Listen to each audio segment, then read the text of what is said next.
ஏழை குழந்தைகளின் அடிப்படை கல்விக்காக உதவ singleteacherschools.org இணையதளத்தை தொடர்பு கொள்ளுங்கள். தமிழ்நாட்டில் வந்து பெண்கள் வெளியே வந்து சொல்ல மாட்டேங்கிறாங்க. பெண்கள் வந்து காவல் நிலையத்தை நம்பி வந்து புகார் அளிக்க மாட்டேங்கிறாங்க. அது ரெக்கார்டுக்கே வர மாட்டேங்குது. இதுதான் உண்மை. கனிமொழி அம்மா வந்து நடத்தின ஒரு பொதுக்கூட்டத்தில் 2 பெண் காவலர்களுக்கு எதிராக வந்து இந்த மாதிரி பாலியல் அத்துமீறல் நடந்தது. உடனே வந்து இவங்க வந்து அந்த கட்சியை விட்டு நாங்கள் எங்கள் கட்சிக்காரன் நீக்கிறாங்க.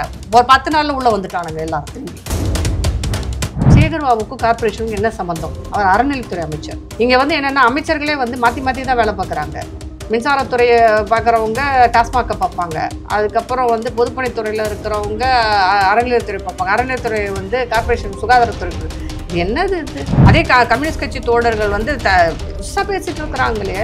நீங்கள் வாங்குறாங்க 20 கோடி ரூபாய் ஏதோ பிச்சைக்காசை வாங்கிட்டு அவங்களுடைய தோழர்கள் பெண்களும் அடி வாங்குகிறார்கள். அப்போ நீங்கள் அடி வாங்க விடுறீங்க இல்லையா? அந்த அளவுக்கு கேவலமாக போயிடுச்சு அவங்க அரசியல். இன்ஃபேக்ட் இவிஎம்முக்கு வந்து சப்போர்ட்டாக பேசுகிறார் கார்த்திக் சிதம்பரம். சசி தரூரும் இந்த மாதிரி பிரச்சனை நடக்கிறதுக்கு வாய்ப்பே இல்லைன்றார். ஆனால் ராகுல் அவரை சுற்றி ஒரு கூட்டம் மட்டும் இந்த பிரச்சனை கிளப்பிட்டார். இவர் எதிர்கட்சி தலைவர் காலில் கத்திட்டு போயிடுவார். அவருக்கு அந்த ரெஸ்பான்சிபிலிட்டியே கிடையாது. இன்ஃபேக்ட் இருக்கணும். உண்மையை சொல்லணும்னா அவருக்கு இருக்கணும். ஒரு இந்தியனாக வந்து ஒரு பொறுப்பான எதிர்கட்சி தலைவராக அவருக்கு அந்த இங்கீதம் தெரியணும். ஆனால் அவருக்கு அது சுத்தமாக இல்லை. இப்போ என்னன்னா அந்த வாக்காளர் பட்டியலை வச்சு மோடியை வந்து இறக்கணும்னு பார்க்குறாங்க.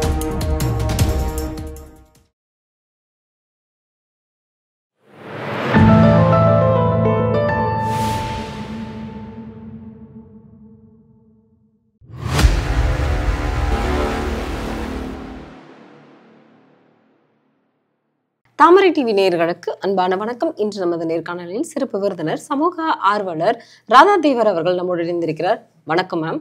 வணக்கம்மா. நீங்க ஆளுநரா இல்ல பாஜகவினுடைய தலைவரா அப்படின்னு கனிமொழி வந்து காட்டமாக ஒரு கேள்வி எழுப்பியிருக்காரு. தமிழகத்துல நடக்கிற விஷயங்கள் வந்து உங்களுக்கு தெரியுது, பாஜக ஆளக்கூடிய மாநிலத்துல என்னென்ன விஷயங்கள் நடக்குதுன்னு வந்து அதை பத்தி நீங்க பேச மாட்டீங்களா அப்படின்னு ஒரு கேள்வியை எழுப்பியிருக்காங்க. குற்றச்சாட்டுகள் வந்து ஆளுநர் மேல அடுக்கடுக்கா கனிமொழி வச்சிருக்காங்க. இதை பத்தி உங்களுடைய கருத்து? ஆளுநரை பொறுத்த வரைக்கும் அவர் தமிழகத்துக்கு தான் ஆளுநர், இல்லை பாஜக ஆளும் மாநிலத்துக்கெலாம் இல்லை. இங்கே தான் அவர் ஆளுநராக இருக்கிறாரு. அவர் பேச வேண்டியது இங்கே இருக்கும் இந்த மாநிலத்தில் நடக்கும் விஷயங்களை பற்றி தான் பேச வேண்டும். இப்போ ஒன்றுமே பிரச்சனை கிடையாது. இப்போ வேறு ஒரு மாநிலத்தில் இருக்கும் ஒரு ஆளுநர், இப்போ கேரளாவிலையோ இல்லை நாகாலாந்துலையோ இல்லை பஞ்சாபில் இருக்க ஒரு ஆளுநர் தமிழகத்தை பற்றி பேச முடியுமா? பேச மாட்டாங்க. அவங்கவுங்க மாநிலத்தில் என்ன பிரச்சனைகளோ அதை பற்றி தான் அந்த ஆளுநர்கள் பேசுவார்கள். இது சாதாரண ஒரு எல்லாருக்கும் தெரிஞ்ச ஒரு விஷயம். ஆளுநர் சொன்னதில் என்ன தவறாக சொல்லிட்டாருன்னு இவங்க சொல்கிறாங்க. அவர் என்ன சொல்கிறாரு? பெண்களுக்கு எதிரான குற்றங்கள் வந்து அதிகரித்துள்ளது, போதைப்பொருள் நடமாட்டம் அதிகமாக இருக்குது. இது அவர் சொல்லி நமக்கு தெரியணும்னு அவசியமே இல்லை, நமக்கே தெரியும் இதெல்லாம் நடக்குதுன்னு சொல்லிட்டு.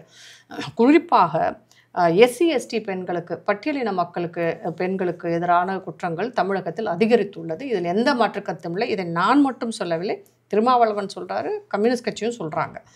இப்போ வந்து பார்த்திங்கன்னா 116 குற்றங்கள் 2020 நடந்தது. இன்றைக்கி 166, 2022. இன்றைக்கு 166லேருந்து 200 கிட்ட தொட்டுடுச்சு. இப்போ 2025 எஸ்டி பிரிவை சேர்ந்த பழங்குடியின பெண்களுக்கு எதிரான குற்றமும் வந்து 3லேருந்து 14, 15க்கு இரட்டை இலக்கத்துக்கு போயிடுச்சு. இப்போ இது வந்து தமிழ்நாட்டில் மட்டும்தான் நடக்குதா பெண்களுக்கு எதிரான குற்றம் அப்படின்னு பார்த்தீங்கன்னா இல்லை.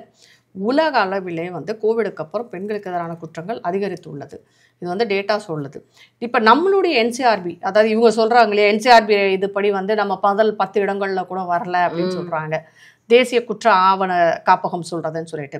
ஆக்சுவலாக உண்மையில் என்ன நடக்குதுன்னா, ஒவ்வொரு மணி நேரத்துக்கும் 51 பெண்களுக்கு வந்து எதிராக வந்து குற்றங்கள் இழைக்கப்படுகிறது. அந்த ஒவ்வொரு மணி நேரத்துக்கும் ஒரு தடவை. அது போக வந்து பார்த்திங்கன்னா 4.4 லட்சம் கேஸ் வந்து ரெக்கார்ட் ஆகிருக்கு. அது எப்போன்னா 2022, 23 அந்த காலகட்டங்களில். இப்போ அது இன்னும் அதிகமாக இருக்குது. இப்போ தமிழ்நாட்டை பொறுத்த வரைக்கும் கிட்டத்தட்ட 7500க்கு மேலே குற்றங்கள் வந்து நடந்திருக்கு. இப்போ இதில் வந்து பார்த்திங்கன்னா 31.45% வந்து அவர்களுடன் இருக்கும் உறவினர்கள் தான் அந்த பெண்களுக்கு எதிரான குற்றங்களை இழக்கிறார்கள். அதுக்கு பெரிய எக்ஸாம்பிள் சொல்லணும்னா அந்த டவுரி கேசஸ் வந்து தற்கொலை கூட அது கொலை தான், தூண்டி விட்ட மாதிரி தான். அது மாதிரி வந்து பார்த்திங்கன்னா அவர்கள் நிறைய கற்பழிப்பு இந்த மாதிரியான குற்றங்கள் யார் செய்கிறாங்கன்னா அவர்கள் உறவினர்கள் தான் வந்து செய்கிறாங்க. கூட சித்தப்பா மாமா அப்படின்னு சொல்லிட்டு அவர்களோட இருக்கிற கசின்ஸ்ன்னு சொல்லிட்டு கூட இருக்கிறவங்க தான் செய்கிறாங்க.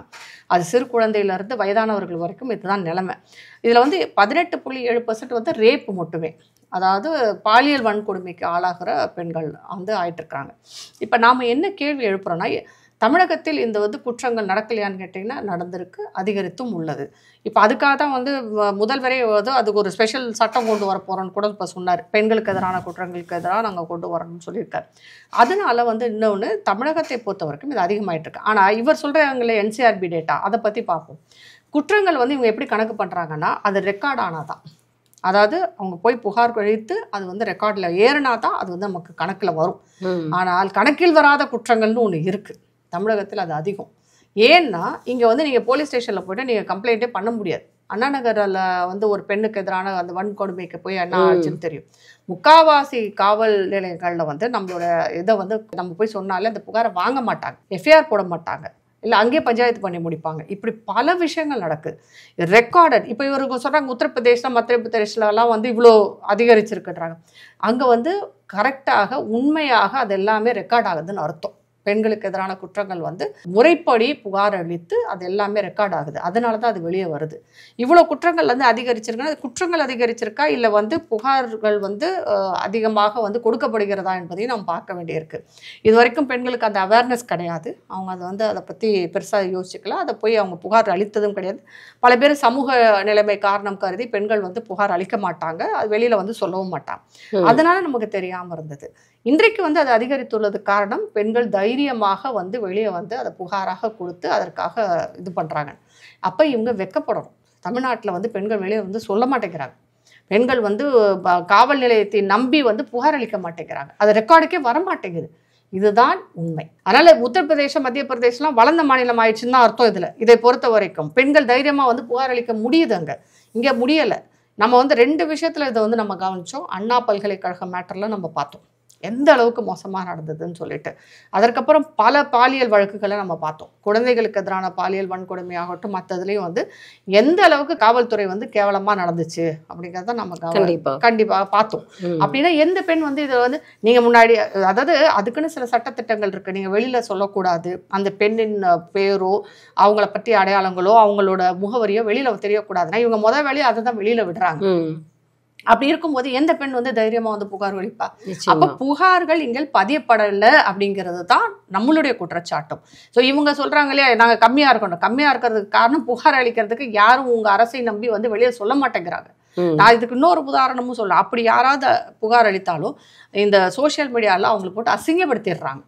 இது சமீபத்தில் நடந்த இந்த திருநெல்வேலியில் ஒரு பெண்ணை காதலித்து கவின் என்ற ஒரு இளைஞனை வந்து வெட்டி கொண்டாங்கன்னு சொன்னாங்க இல்லையா, அந்த வழக்குல இருந்த அந்த கேஸ்ல இருந்த அந்த பெண்ணை பற்றி முகநூல்களிலும் சமூக வலைத்தளங்களிலும் எவ்வளவு கேவலமா பதிவிட்டாங்க. என்ன நடந்ததுன்னு உங்களுக்கும் தெரியாது, எனக்கும் தெரியாது. கொலை நடந்து உள்ளது, அது இப்போ சட்டப்படி அரெஸ்ட் பண்ண. ஆனா அந்த பெண்ணுக்கு தான் வந்து பாதிப்பு அதிகமாக்குனாங்க. அந்த பெண்ணை வந்து ஒரு வீடியோ வெளியிட்ட உடனே அந்த பெண்ணை பற்றி கேவலமாகவும் அசிங்கமாகவும் அதாகவும் இதாகவும் இந்த சமூகமே அந்த பெண்ணை பற்றி அவ்வளவு கேவலமா பேசிச்சு.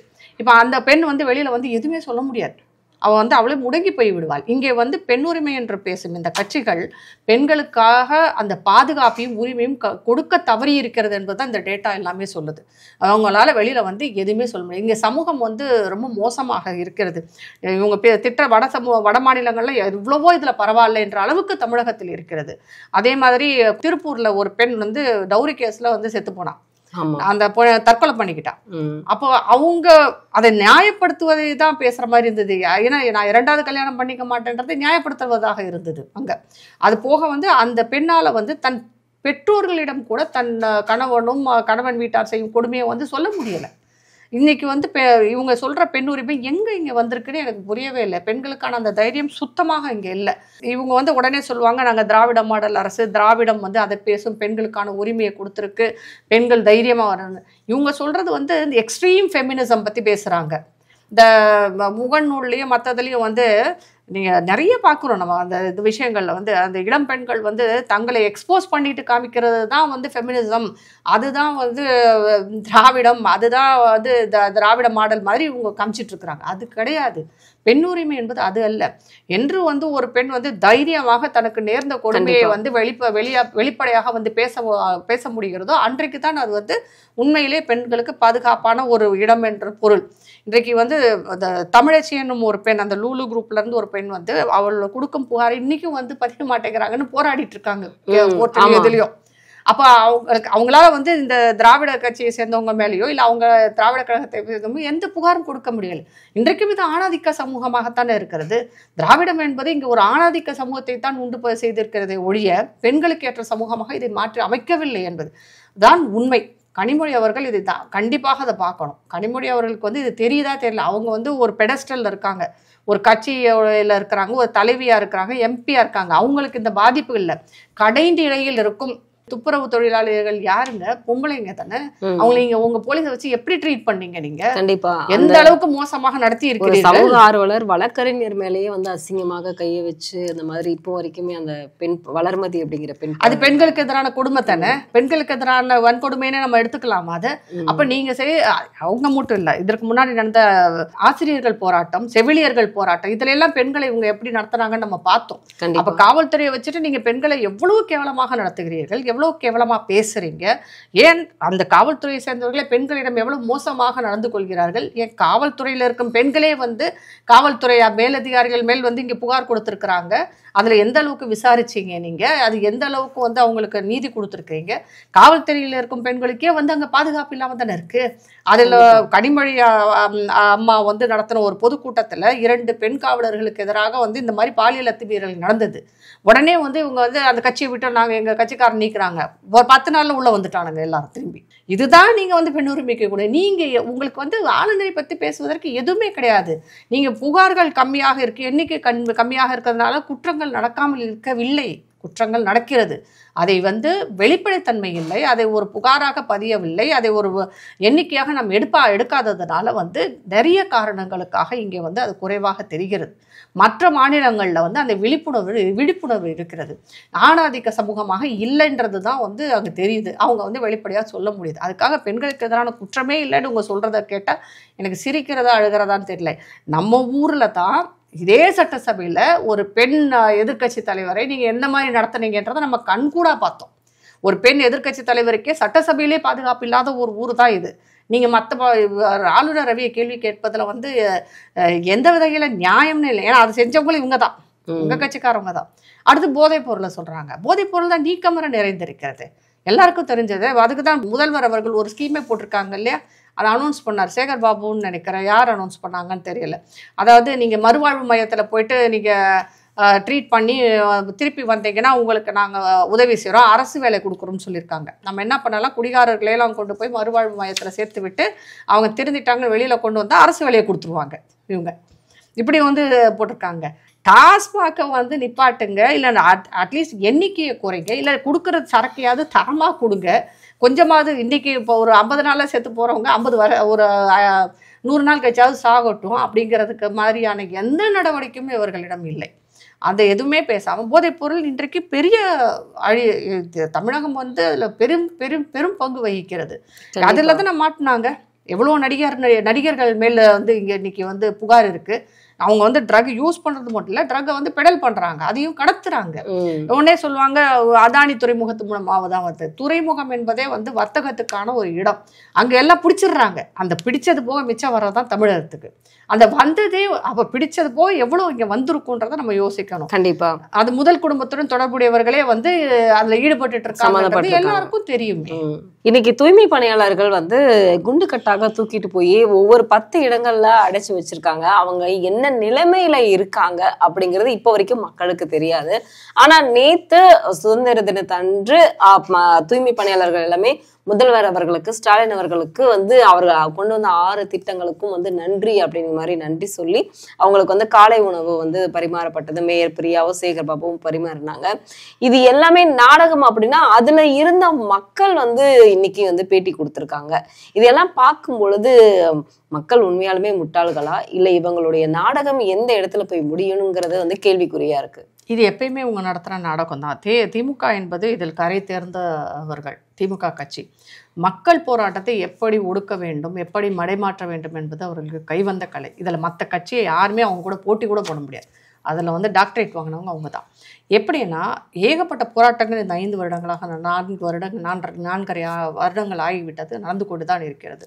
அது ஆசிரியர் போராட்டம், செவிலியர் போராட்டம், விவசாயிகள் போராட்டம், அப்புறம் பொதுத்துறை ஊழியர்கள் போராட்டம், அதுக்கப்புறம் வந்து பார்த்தீங்கன்னா போக்குவரத்து துறை ஊழியர்கள் போராட்டம், இப்படி நிறையா போராட்டங்கள் நடந்தது. இவங்க இன்னொன்று விஷயம் எல்லாத்தையும் தனியார் மயமாக்கிட்டு இருக்காங்க. போக்குவரத்து துறையும் தனியார் மயமாகி கொண்டு இருக்கிறது. அதுக்கு எதிராக அங்கேயும் போராட்டம் இருக்குது. இப்போ இது வந்து கார்ப்பரேஷன் எல்லாம் தனியார் மயமாக்குறாங்க. அதுக்கும் இப்போ போராடி கொண்டு இருக்கிறார்கள் இந்த தூய்மை பணியாளர்கள். அவங்க கேட்குறது என்ன, ஆனால் இது இப்போ தான் ஆரம்பிச்சதான்னா இல்லை, இது வந்து போன அதிமுக அரசில் காலத்திலேயே வந்து கார்ப்பரேஷன் வந்து தனியாருக்கு கொடுக்கறதாக பேசி கொடுக்க ஆரம்பித்தாங்க. அப்போ போராட்டம் அறிவித்து போராடிய போது இதே முதலமைச்சர் வந்து ஒரு வாக்குறுதி கொடுக்குறார். நான் வந்து தனியார் மயமாக்க மாட்டேன், உங்களுக்கு பணி நிரந்தரம் செய்து கொடுப்பேன்னு சொல்லிட்டு அவர் பெரிய லிஸ்ட்டே கொடுக்குறாரு. இதெல்லாம் செய்கிறார். அதைத்தான் அவங்க கேட்குறாங்க. அரசியல் செஞ்சாங்க. இப்போ திருப்பி அதே அரசியலை மறுபடியும் செய்கிறார். இப்போ நான் என்ன சொல்கிறேன்னா, நீங்கள் அப்படின்னா கொடுத்துருக்கக்கூடாது. அப்போ அதை நம்பி தானே இவங்க ஓட்டு போட்டாங்க. அப்போ ஒரு நம்பிக்கை துரோகம் தானே.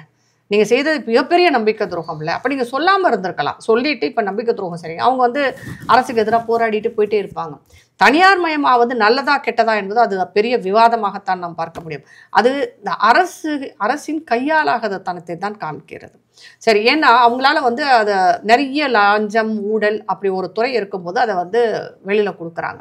அப்படியே கொடுக்கணும்னா கூட இவங்க அதுக்கான ஒரு உறுதிமொழியாவது சொல்லியிருக்கலாம். இவங்களோட பயம் என்னன்னா, தனியார் மயமான எங்கள் வேலை போயிடும் அப்படின்றதான் பயம் அவங்களுக்கு. அதை நீங்கள் ஏன் வந்து அவங்களுக்கு உறுதி செய்யக்கூடாது? இல்லை, தனியார் மயமானாலும் நீங்கள் தான் வேலை பார்ப்பீங்க அப்படிங்கிற ஒரு உறுதிமொழியும் அதுக்கான ஏதாவது ஒரு நடவடிக்கை எடுக்கலாம். இல்லை மற்ற விஷயங்கள்லாம் அவங்களுக்கு ஏதாவது கொடுக்கலாம். எதுவுமே செய்யாமல் அவங்க 15 நாளாக இருக்கும்போது இவர் போய் ஒரு தடவை கூட பார்க்கல. முதல்வர், துணை முதல்வர் யாரை பார்த்தது? சேகர்பாபுக்கும் கார்பரேஷனுக்கும் என்ன சம்பந்தம்? அவர் அறநிலைத்துறை அமைச்சர். இங்கே வந்து என்னென்னா அமைச்சர்களே வந்து மாற்றி தான் வேலை பார்க்குறாங்க. மின்சாரத்துறையை பார்க்குறவங்க டாஸ்மாகை பார்ப்பாங்க. அதுக்கப்புறம் வந்து பொதுப்பணித்துறையில் இருக்கிறவங்க அறநிலையத்துறை பார்ப்பாங்க. அறநிலையத்துறை வந்து கார்பரேஷன் சுகாதாரத்துறைக்குழு. இது என்னது? இது ஒவ்வொரு அமைச்சரும் வந்து அவங்களுக்கு உரிய வேலையை செய்ய மாட்டாங்களா? இது வந்து மாற்றி செய்வாங்க. முதலமைச்சர் எங்கேயும் பார்க்க முடியாது. ஆனால் கோர்ட்டில் போய் உத்தரவு வாங்கிட்டு வந்தது திமுக காரவங்க தான். இது வந்து சட்டத்துக்கு புறம்பான கூட்டம் போராட்டம் சொல்லிட்டு அதை வாங்கினதே திமுக தான். ஆமா, திமுக நிர்வாகி தான் ஒரு பொதுநல வழக்கு போட்டிருக்காங்க. இது இன்னைக்கு அதிமுக வந்து அப்படியே பப்ளிஷ் பண்ணியிருக்காங்க. இது வந்து திரும்ப வந்து மறு விசாரணைக்கு வரும் அப்படின்னு நீங்க நினைக்கிறீங்களா? மறு விசாரணைக்கு வந்தாலும் ஒன்றும் நடக்காதுங்க. நான் இப்பயே சொல்றேன் நான். ஏன்னா அவங்களுக்கு தெரியும் மக்கள் போராட்டத்தை எப்படி நசுக்க வேண்டும் என்பது. எனக்கு வந்து திமுக மேல பெரிய வருத்தம் இல்லை. ஒரு அரசு என்ன நடவடிக்கை எடுக்குமோ அதை செய்கிறாங்க. அவங்க இந்த போராட்டத்தை நீர்த்து போக வைக்கிறார்கள். அதற்கான நாடகத்தை எல்லாத்தையுமே நடத்துகிறாங்க. ஆனால் அவர்களுடன் இருக்கும் கம்யூனிஸ்ட் கட்சி, விசிக, காங்கிரஸ் இவங்களுக்கெல்லாம் வெக்கமே இருக்காதா? கொஞ்சம் கூட வெக்கமே இருக்காதா? அது எப்படி வந்து நீங்கள் முதலமைச்சருக்கு கீழே வர போலீஸ் துறையை சொல்கிறாங்க, போலீஸ் வந்து தப்பு செய்யுதுன்னு. காவல்துறை யாருக்கு கீழே இருக்குது? முதலமைச்சருக்கு கீழே இருக்கும்போது முதலமைச்சரை தானே நீங்கள் குறை சொல்லணும், திமுகவை தானே குறை சொல்லணும். அதை எதுவும் செய்ய மாட்டேங்கிறாங்க. அப்போ அவங்க எல்லாரும் வந்து மக்களுக்கு துரோகம் செய்கிறார்கள், குறிப்பாக கம்யூனிஸ்ட் கட்சி. அதுக்கப்புறம் இந்த நீலம் ஃபவுண்டேஷன், நீல சங்கிகள்னு சொல்லிட்டு இவங்களே பேர் வச்சிருக்காங்கல்ல, அவங்க உள்ளே வந்திருக்கிறாங்க. இப்போ அவங்க வந்து இந்த போராட்டத்துக்குள்ளே கலந்துட்டாங்க அப்படின்னு சொல்கிறாங்க. நான் என்ன சொல்கிறேன், இதே நீலம் ஃபவுண்டேஷன் தானே திமுகவை இப்போ தூக்கி பிடித்தது, திராவிட மாடலை தூக்கி பிடித்தது, ஈவேராவை தூக்கி பிடிச்சது, இவர் கருணாநிதி அவர்களை தூக்கி அவங்க பண்ணாங்க. இன்றைக்கு அவர்கள் மக்களுக்கு ஒரு பிரச்சனைன்னு வரும்போது தான் அவங்களுக்கு அது வலிக்குதாங்க. அதே கம்யூனிஸ்ட் கட்சி தோழர்கள் வந்து பெருசாக பேசிகிட்டு இருக்கிறாங்களே, நீங்கள் வாங்குறாங்க 20 கோடி ரூபாய் ஏதோ பிச்சைக்காசை வாங்கிட்டு அவங்களுடைய தோழர்கள் பெண்களும் அடி வாங்குகிறார்கள். அப்போ நீங்கள் அடி வாங்க விடுறீங்க இல்லையா? அந்த அளவுக்கு கேவலமாக போயிடுச்சு அவங்க அரசியல். அப்போ காசுக்காக நீங்கள் வந்து எதுவுமே சொல்லாமல் கூட்டணியில் உங்களுக்கு தேவை, கூட்டணியில் அது இவர் இருக்காரு வெங்கடேசன், சு வெங்கடேசன் என்னமா பேசுவார். விவசாயிகள் போராட்டம் நடந்தது 3 மாதம். அப்போல்லாம் யாரும் அடிக்கல, அடிதில்லை. அவங்க தான் எல்லா கலவரம் பண்ணிக்கிட்டு இருந்தாங்களே தவிர காவல்துறை வேடிக்கை பார்த்தது, அடி வாங்கியது டெல்லிக்கு பக்கத்தில். அப்போ இவங்க எல்லாரும் போய் அங்கே போய் இப்போ அவங்களுக்கு ஆதரவெல்லாம் தெரிவிச்சுட்டு வந்தாங்க. இவங்க எல்லாரும் போயிட்டு, சு வெங்கடேசன் இவங்க எல்லாம் போயிட்டு திமுகவிலேருந்து எல்லாருமே போனாங்க. அப்போ வந்து மோடியை பதவி விலக வேண்டும், மோடி வந்து பார்க்கவே இல்லை இவங்க அப்படின்லாம் வந்து 3 மாதமாக நடந்தது. இங்கே 15 நாளில் கோர்ட்டில் உத்தரவு வாங்கி அடித்து விரட்டி விட்டாங்க. இதுதான் திமுக. இப்போ இதே மக்கள் வந்து உங்களுக்கு ஓட்டு போடுவாங்களா? அப்போனா திமுகவோட செல்வாக்கு சரியாதானா? கண்டிப்பாக சரியாது. அவங்களுக்கு எப்படி அவங்க இந்த மக்களை சரி கட்ட வேண்டும் என்பது தெரியும். இன்றைக்கு 15 நாள் முடிஞ்சிடுச்சா, நீங்கள் அடுத்து பாருங்கள் என்ன நடக்குதுன்னு சொல்லிட்டு தேர்தலை ஒட்டி அங்கங்கே என்ன செய்யணுமோ அதை செஞ்சு அவங்க ஓட்டு வாங்கிடுவாங்க. இது திமுகவுக்கு கைவந்த கலை. இதில் ஏமாறுவது மக்கள். நம்ம ஏமாற்றுவதெல்லாம் இந்த கட்சிகள். கட்சிகள் வந்து நம்மளை ஏமாத்துது, மக்கள் ஏமாந்து கொண்டிருக்கிறார்கள். யார் நமக்கான கட்சி, நமக்கான விஷயங்களை யார் செய்கிறார்கள், நம்முடன் யார் பயணிக்கிறார்கள் என்பது தெரியவில்லை. 1000 ரூபாயும் ஓசி பஸ்ஸும் போதும் இவங்களுக்கு. மற்றபடி பணி நிரந்தரமாக வேண்டாம். டாஸ்மாக்லால் வந்து குடிச்சிட்டு அந்த அந்த தூய்மை பணியாளர்கள் முக்கால்வாசி பேர் விதவைகள். நம்ம கனிமொழி அம்மா சொன்னதான், விதவைகள் மாநிலமாக தான் தமிழகம் இருக்கிறது. அவங்க எல்லாம் குடிச்சு செத்து போயிருப்பாங்க. இவங்க வந்து வந்திருப்பாங்க. நிறைய பேர் 5 லட்சம் 10 லட்சம் கொடுத்து வேலைக்கு வந்திருக்காங்க 15,000 சம்பளத்துக்கு. இன்றைக்கும் வந்து அதாவது சாக்கடை அழுவது வந்து மனிதர்கள் செய்யக்கூடாது என்பது சட்டம் இருக்கிறது நமக்கு. ஆனால் சாக்கடைக்குள் மலக்குழிக்குள்னு ஒரு பாட்டெல்லாம் வேற குழிக்குள் இறங்கி வேலை பார்க்கும் ஒரு மாநிலமாக தமிழகம் இருக்கிறது. இன்றைக்கும் இறங்கி பார்க்குறாங்க. அதுக்கு மெஷின்ஸ் வாங்கியிருக்கீங்களா? எந்த அளவுக்கு நீங்கள் சொல்கிறீங்களே நாங்கள் வந்து ஐரோப்பாவிற்கு நிகராக வாழ்ந்து விட்டோம். நீங்கள் என்ன மாதிரியான மெஷினரிஸ் வாங்கியிருக்கீங்க? எவ்வளோ நவீனப்படுத்துதல் செய்திருக்கீங்க? நீங்கள் ஒன்றுமே செய்யலை. சாக்கடையிலேருந்து இதிலேருந்து கார்பரேஷனில் அதற்கு ஒரு திறமையற்ற ஒரு சிறுபண்ணை கொண்டு வந்து வைத்துக்கொண்டு இவர்கள் நாடகம் ஆடிக்கொண்டிருக்கிறார்கள். கண்டிப்பாக அவங்களுக்கு என்ன தெரியுமே இருக்கு? ஒன்றுமே தெரியாது. சொல்லி கொடுக்குற பக்கத்துல இருந்து ஒருத்தர் சேகர் பாபு சொல்லி கொடுக்குறத பேசுகிறாங்க. அப்படி வச்சு வந்து ஒரு பெரிய கார்பரேஷன், இது பழமையான கார்பரேஷன் சென்னை, அதில் வந்து ஒரு பெண்ணை வைத்துக்கொண்டு இவர்கள் நாடகம் ஆடிக்கொண்டிருக்கிறார்கள். அதையும் நாம் பார்த்து கொண்டிருக்கிறோம். கண்டிப்பா இன்னைக்கு ராகுல் காந்தி வந்து தேர்தல் ஆணையத்துல திருட்டு நடந்திருக்கிறதாக அவர் குற்றம் சாட்டியிருந்தாரு. ஆனா சோனியா காந்தி அவர்கள் இந்திய குடியுரிமை பெறுவதற்கு முன்பாகவே வாக்காளர் பட்டியலில் அவருடைய பெயர் சேர்த்து இருப்பதாக ஒரு தகவலை பாஜக தெரிவிச்சிருக்கு, தலைமையே தெரிவிச்சிருக்காங்க. இது எப்படி சாத்தியமாகும்? குடியுரிமை பெறுவதற்கு முன்பு வாக்காளர் பட்டியலில் எப்படி பெயர் வரும்? நிறைய பேர் வாங்கியிருக்கிறாங்களே. அப்படிதான் பங்களாதேஷ்ல இருந்து வந்தவங்க எல்லாம் நிறைய பேர் வாங்கியிருக்காங்க. பக்கத்துல ரோஹிங்கா மியான்மர்ல இருந்து வந்தவங்க வாங்கியிருக்காங்க. நிறைய இஸ்லாமியர்கள் வெளியில இருந்து வந்தவங்க எல்லாம் அந்த மாதிரி வாங்கியிருக்கிறாங்க. பல பேர் பாகிஸ்தானியர்கள் வந்து எல்லாருமே வாங்குறாங்க. அதே தான் சோனியாவும் பண்ணியிருக்காங்க. இப்போ இதில் என்னன்னா, சோனியா அவர்கள் வந்து முதல்ல 1980 வாங்கிடுறாங்க. ஆனால் 83 தான் அவங்களுக்கு குடியுரிமையே வருது. இன்னமும் ராகுல் காந்தி வந்து பிரிட்டிஷ்காரன்றது தான். அவருடைய குடியுரிமை மேல் பெரிய கேள்வி இருக்குது. திரு சுப்பிரமணியம் சாமி அவர்கள் இப்போ வந்து கேஸ் போட்டிருக்காரு. அதை பற்றியான வழக்குகளும் போய்கிட்டு இருக்காரு. ராகுல் காந்தி மேல் பல வழக்குகள் இருக்கிறது. எல்லாம் மைதா வாங்கிட்டு இருக்கிறாரு. சில இடங்கள்ல மன்னிப்பு கேட்டுடுறாரு, நான் சொன்னது தப்புன்னு சொல்லிட்டு. இப்போ இந்த வாக்காளர் பட்டியலை பொறுத்த வரைக்கும் இதுக்கு முன்னாடி அவங்க இது வந்து என்னன்னா, ஒவ்வொரு தடவையும் இவர்கள் ஒரு பிரச்சனை கிளப்பி கொண்டே வருவார்கள். நம்ம அதை நல்லா கவனிச்சு பார்த்தா, முதல்ல இவிஎம் பிரச்சனையா சொன்னாங்களா, ஆமா, அது ஒரு வழியா முடிஞ்சது. உச்ச நீதிமன்றமே வாய மூடுங்கன்னு சொல்லிடுச்சு. அதில் வந்து வல்லுநர்களை கூப்பிட்டு வந்து அவங்க அதை டிஸ்பிளே பண்ணி அதை டெமான்ஸ்ட்ரேட் பண்ணி காமிச்சதுக்கப்புறம் இதில் வந்து ஒன்றும் சொல்கிறதுக்கு இனிமேல் இவிஎம் பற்றி பேசக்கூடாதுன்னு அவங்க வந்து போட்டுட்டாங்க. அடுத்தது இப்போ வாக்காளர் பட்டியலை வந்து எடுத்திருக்காங்க கையில். இப்போ வாக்காளர் பட்டியலை பொறுத்த வரைக்கும் எனக்கு சிரிப்பு வருது. மக்களை நினைக்கிறதா இல்லை கட்சியை நினைத்து நாம் புலம்புவதா என்பது கூட தெரியவில்லை. வாக்காளர் பட்டியல் நம்ம ஒரு 100 கோடி ஜனங்கள் இருக்க நாடு. இதில் வாக்காளர் பட்டியலில் அங்கங்கே பிரச்சனைகள் இருக்க வாய்ப்பு இருக்குது. எப்படின்னா, இப்போ நாம் ஒரு ஊரில் இருக்கிறோம். இங்கே இருக்கும்போது ஒரு ஓட்டு இது வச்சுருப்போம், ஸ்லிப்பு. இப்போ அது வேறு ஊருக்கு போகும்போது இதை கேன்சல் பண்ணிவிட்டு நம்ம அங்கே போக மாட்டோம். அங்கே ஒன்று வாங்கிடுவோம். ஏன்னா நமக்கு ஒரு ஐடென்டிட்டி தேவைன்றதுனால ஐடி கார்டாக வாங்கிடுவாங்க போட்டு. இதை கேன்சல் பண்ணாமலே விட்டுடுவோம். இப்போ படித்தவர்களாக இருந்தால் நம்ம இதை கேன்சல் பண்ணிவிட்டு அங்கே இது பண்ணுவோம்.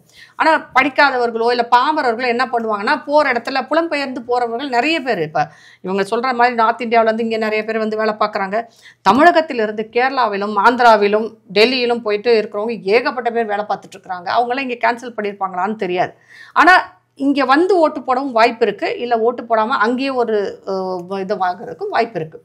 இதுக்கு தான் வந்து அவங்க என்ன சொல்கிறாங்கன்னா, நாம் அந்த எஸ்ஐஆர் நடத்துகிறாங்க இல்லையா பீகாரில், அந்த வாக்குரிமையை வந்து சரிபார்க்குற ஒரு இது வந்து ப்ராசஸ் போயிட்டுருக்கு. அது மாதிரி தமிழகத்துலையும் பண்ணணும்னா பண்ணக்கூடாதுன்றாங்க. அப்போ தான் வந்து அவங்க கண்டுபிடிச்சிருக்காங்க 40 லட்சம் வாக்காளர் போலி வாக்காளர் அட்டையாக இருக்குது, அது இருக்குது. சில பேருக்கு வந்து இறந்து போயிட்டாங்கன்றதெல்லாம் வெளியில் வந்தது. இப்போ இவர் சொல்கிறார் இல்லையா, அந்த வாக்கு ஒரு இடத்துல வந்து 30 பேர் இருந்தாங்க, 10 பேர் இருந்தாங்க. இப்போ நம்ம பூத் ஏஜென்ட்டு போடுவாங்க இல்லையா, பூத் லெவல் ஏஜென்ட்டுன்னு ஒன்று பிஎல்ஏன்னு எல்லா கட்சியிலையும் போடுவாங்க. இவங்க என்ன பண்ணுவாங்க, நம்ம தேர்தலுக்கு முன்னாடி வீடு வீடாக வந்து நம்மக்கிட்ட ஸ்லிப்பு கொடுப்பாங்க. எல்லா கட்சியிலையும் வந்து கொடுப்பாங்க, சரி பார்த்து கொடுப்பாங்க. நாம் அந்த ஸ்லிப்பை எடுத்துகிட்டு போய் தான் ஓட்டு போட போவோம். போகிறதுக்கு முன்னாடி வெளியில் உட்காந்துருப்பாங்க. அந்த ஸ்லிப்பை வாங்கி சரி பார்த்து போடுங்கன்னு சொல்லுவாங்க. உள்ளே போனதுக்கப்புறம் நம்ம ஓட்டு போட்ட உடனே, நம்ம பேரை சொன்ன உடனே அங்கேயே உட்காந்துருப்பாங்க ஏஜென்ட்ஸ். அதை வந்து ரெஜிஸ்டர் பண்ணிக்குவாங்க. சரிங்களா? ஓட்டு முடிஞ்ச உடனே, எண்ணி முடிச்ச உடனே சீல் வைக்கிறதுக்கு முன்னாடி எல்லாருக்கிட்டையும் கேட்பாங்க, இதெல்லாம் கரெக்டாக இருக்கா பாருங்கள், சரியாச்சான்னு சொல்லிட்டு அப்புறம் தான் எலெக்ஷன் கமிஷன் அதை சீல் வச்சு அனுப்பும். இது எல்லாமே உங்களுக்கு தெரியும். அப்போ இதுக்கு முன்னாடி நடந்தப்ப இதெல்லாமே உங்களுக்கு கண்ணுக்கு தெரியலையா? இப்போ 4 தென் மாநிலங்கள்லையும் யார் இருக்கா? பிஜேபி கிடையாது. எல்லாமே வந்து வேற கட்சிகள் தான் இருக்கீங்க. அப்ப நீங்க ஜெயிக்கும் போதெல்லாம் இதை எழுப்பியிருக்கலாமே, கண்டிப்பா எழுப்பலையே. இப்ப மகாராஷ்டிரால அததான் காங்கிரஸ்ல இருக்கக்கூடிய KN ராஜண்ணாவே அந்த கேள்வி வச்சிருந்தாரு. காங்கிரஸ்ல தான் அந்த வெளியில வந்துட்டாரு, கட்சியை விட்டு வெளியேற்றிட்டாங்கல்ல. இது கர்நாடகாவில் ஏன் இவங்களோட காங்கிரஸ் கட்சியை சேர்ந்த சசி தரூர், சிதம்பரம், கார்த்திக் சிதம்பரம், அவங்க கட்சியில் இருக்க மூத்த தலைவர் யாராவது இதை பத்தி பேசுறாங்களா? நீங்க கவனிச்சு பாத்தீங்கன்னா தெரியும், யார் இதை பத்தி பேசல. இன்ஃபேக்ட் EVMக்கு வந்து சப்போர்ட்டா பேசினார் கார்த்திக் சிதம்பரம். சசி தரூரும் இந்த மாதிரி பிரச்சனை நடக்கிறதுக்கு வாய்ப்பே இல்லைன்றார். ஆனால் ராகுல் அவரை சுற்றி ஒரு கூட்டம் மட்டும் இந்த பிரச்சனை கிளப்பிட்டு இருக்கு. இது எதுக்குன்னா, இது நம்மளுடைய ஜனநாயகத்தையும் நம்மளுடைய இறையாண்மையையும் கேள்விக்குறியாக்குவது, நம்மளுடைய வாக்காளர்களை கேலி செய்வது போன்ற ஒரு செயல்தான். ஏன்னா அமெரிக்கா என்ன பண்ணுவாங்கன்னா, இதுக்கு முன்னாடி பங்களாதேஷ், பாகிஸ்தான்ல எல்லாம் இதே பிரச்சனையை தான் எழுப்பி அந்த ஆட்சியை கவுத்தாங்க. இந்த வாக்காளர் பட்டியல் எடுத்து தான் கவுத்தாங்க. அதே பிரச்சனையை இப்போ இந்தியாவுக்கு கொண்டு வராங்க. ஏன்னா ட்ரம்ப்பால எதுவுமே செய்ய முடியல. பொருளாதாரத்துக்கு எதிராக வரி விதிச்சு பத்தாரு, அதை பண்ணாரு, இதை பண்ணாரு, எதுவுமே இங்கே நடக்கல. நீங்க நல்லா கவனிச்சீங்கன்னா ராகுல் என்ன சொல்வாரு, நீங்க பாராளுமன்றத்தில் மோடியை பார்த்து சொல்றாரு, நீங்க ட்ரம்ப்பை வந்து இப்போ சொல்லுங்க, திட்டுங்கன்றார். ஆமா, ட்ரம்ப் வந்து நீங்க சொல்லணும், அவர் செய்த தவறு என்று பாராளுமன்றத்தில் சொல்லுங்க, நேரடியாக சொல்லுங்கன்னு கேட்டப்ப மோடி அதுக்கு பதில் சொல்ல. ஏன்னா இதெல்லாம் வெளியுறவு கொள்கை சார்ந்த ஒரு விஷயம். இன்னைக்கு டாலர்ல தான் வர்த்தகங்கள் போயிட்டு இருக்கும்போது அவ்வளோ பெரிய நாட்டை எதிர்த்து நாம வந்து வெளிப்படையாக பேச முடியாது. கண்டிப்பாக நமக்கான பேச்சுவார்த்தைகள் நடக்கும், வெளிப்படையாக சொல்ல முடியாது. அது ஒரு பிரதமர் சொல்ல முடியாது. இவர் எதிர்கட்சி தலைவர் காலில் கத்திட்டு போயிடுவார். அவருக்கு அந்த ரெஸ்பான்சிபிலிட்டியே கிடையாது. இன்ஃபேக்ட் இருக்கணும், உண்மையை சொல்லணும்னா அவருக்கு இருக்கணும். ஒரு இந்தியனாக வந்து ஒரு பொறுப்பான எதிர்கட்சி தலைவராக அவருக்கு அந்த இங்கீதம் தெரியணும். ஆனா அவருக்கு அது சுத்தமா இல்லை. அப்படி எதுவுமே நடக்காதப்ப அடுத்தது எதை வந்து குறி வைக்கிறதுன்னு பாக்குறாங்க. வாக்காளர் பட்டியல் EVM சொல்ல முடியாது இனிமே, அதனால வாக்காளர் பட்டியலை குறி வச்சு பேசுறாங்க. இப்போ எலெக்ஷன் வரப்போகுது, நிறைய மாநிலங்கள்லாம் எலெக்ஷன் வரப்போகுது. அவங்களுக்கு நல்லாவே தெரியும். இதெல்லாம் கணக்குல வச்சு இப்ப என்னன்னா, அந்த வாக்காளர் பட்டியலை வச்சு மோடியை வந்து இறக்கணும்னு பாக்குறாங்க. இதுக்கு வந்து இந்த தேச துரோக கட்சிகளும் சரி, தேச துரோகிகளும் ஒன்னா சேர்ந்துக்கிறாங்க. அப்ப ஓட்டு போட்ட நாம எல்லாம் முட்டாளா? எவ்வளோ பேர் ஓட்டு போட்டிருக்கோம், ஓட்டு போட்டு தானே அவங்க வந்திருக்காங்க. அப்போ நம்மளை என்ன பைத்தியக்காரன்னு நினச்சிருக்காங்க போல இருக்கு, நம்மளை கேலி செய்கிறார்கள். நம்மளே வந்து நம்மளுடைய ஜனநாயக கடமையை நாம் செய்வதை வந்து அவர்கள் கேள்விக்குறியாக்குகிறார்கள். இது ஒரு மோசமான முன்னுதாரணமாக பார்க்குறேன் நான். நீங்கள் வேறு எதையாவது கேளுங்க, நீங்கள் வந்து என்ன சொல்லலாம், அடிப்படை வசதி செய்து கொடுத்தியா, தண்ணி கிடைச்சதா, ஜனங்களுக்கான கட்டமைப்புகளை சரி செய்தியா, இல்லை அப்படிலாம் வந்து நீங்கள் கேள்வி கேட்கறதுக்கு எதிர்க்கட்சிகளுக்கு எல்லா உரிமையும் இருக்கிறது. ஆனால் ஒரு உலகத்திலேயே வந்து மிகப்பெரிய ஜனநாயக தேர்தல் முறையை நீங்கள் கேள்வி கேட்டு அதை கேவலமாக்குவது வந்து இந்தியர்களை கேவலப்படுத்துவதாகத்தான் பார்க்க முடியும். ஏன்னா அமெரிக்காவில் கூட இந்த சிஸ்டம் கிடையாது. கண்டிப்பா அங்கே கூட அவங்களுக்கு வந்து நிறைய அந்த பிரச்சனைகள் உண்டு. அவங்க இன்னுமே சீட்டில் தான் போட்டுக்கிட்டு இருக்காங்க. அந்த அளவுக்கு வந்து மாடர்னைஸ்டு ஆகலை. ஆனால் அப்படி சிறப்பாக நடக்கும் ஒரு திட்டத்தில் வந்து சில குறைகள் இருக்கத்தான் செய்யும். அதை சரி செய்யலாம், அதை சரி செய்ய வேண்டும், இல்லைன்னு நம்ம சொல்ல முடியாது. ஆனால் மொத்த மக்களையே அதை பாஜக ஜெயிச்சதே இதனால தான் அப்படின்னு இவங்க சொல்கிறாங்க பாருங்க. அது வந்து ரொம்ப மோசமான ஒரு அரசியல். அது நம் இந்தியர்களை கேள்வி செய்வது, இந்தியர்களை கேவலப்படுத்தும் ஒரு செயலைத்தான் இன்றைக்கு திரு ராகுல் காந்தியும் அவரை சார்ந்த ஒரு சிறு கூட்டமும் செய்து கொண்டு இருக்கிறது. இது அதுக்கு முன்னாடி இது நீங்கள் அப்படியே பார்த்தீங்கன்னா கொஞ்சம் சிந்தூர் ஆபரேஷன் சிந்தூரை எவ்வளோ கேவலப்படுத்துனாங்க. ஆமாம், ராணுவ வீரர்களை கேள்வி எழுப்பினாங்க. ராணுவ இவரே வந்து நம்ம ஏர்ஃப்ளைட் மார்ஷலே வந்து வெளியில் வந்து சொன்னார் இல்லவே இல்லைன்ட்டு. அப்படி இந்தியாவிற்கு பெருமை தரக்கூடிய ஒவ்வொரு விஷயத்தையும் இவர்கள் கேள்வி கேட்பதும் அதை இழுக்காக பேசுவதும் வந்து இந்தியர்களுக்கான ஒரு இழுக்காகத்தான் நான் பார்க்கிறேன். அது இந்தியாவிற்கான இழுக்காகத்தான் நான் பார்க்கிறேன்.